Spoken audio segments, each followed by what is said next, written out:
It was a dark and dreary night back in the early 1900s, and the San Quentin prison was very quiet.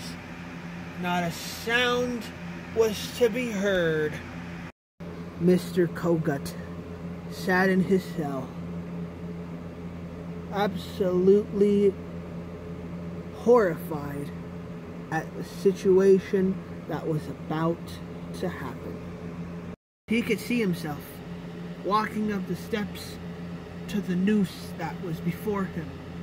This was a condemned man who was waiting for the gallows. Will there be anything else, Mr. Kogut? Nah, jailer. I'm fine. I would just like some time to think. Understandable. If you need me, give me a holler.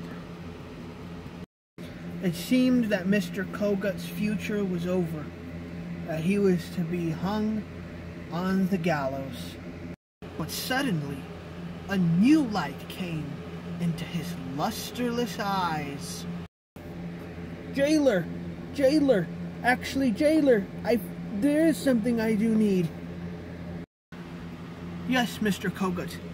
At your service. It's getting kind of lonely over here in this cell.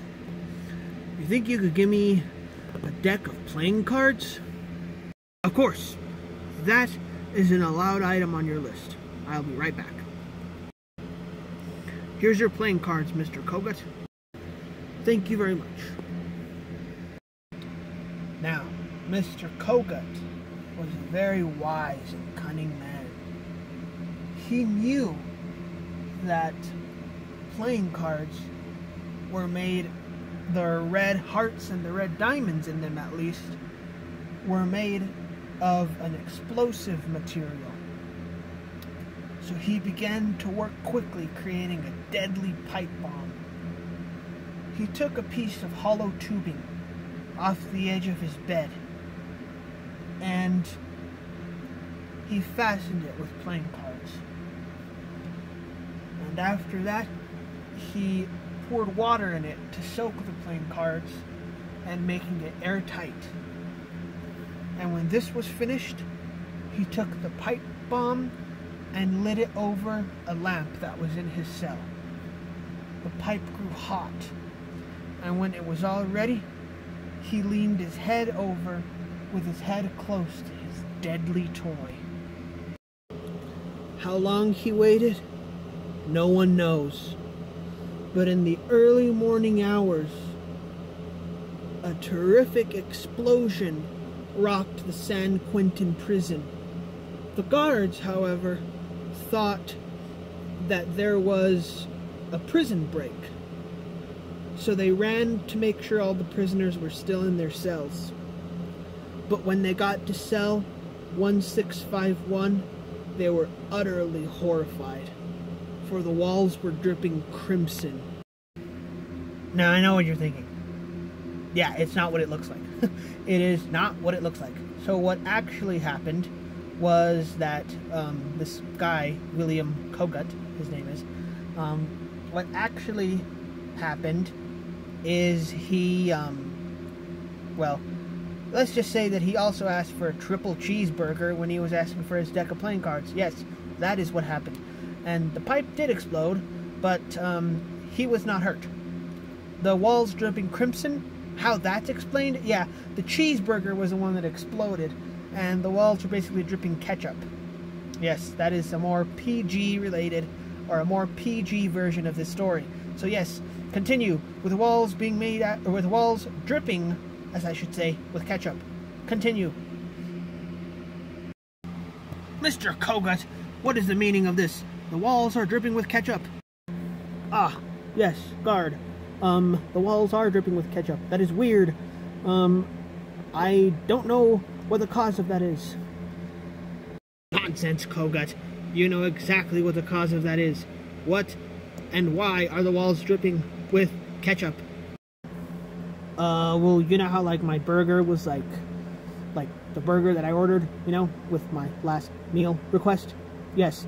Well, it wasn't heated up enough. It was kind of like raw in the middle, so I was trying to like heat it up more, and I accidentally like ended up exploding it.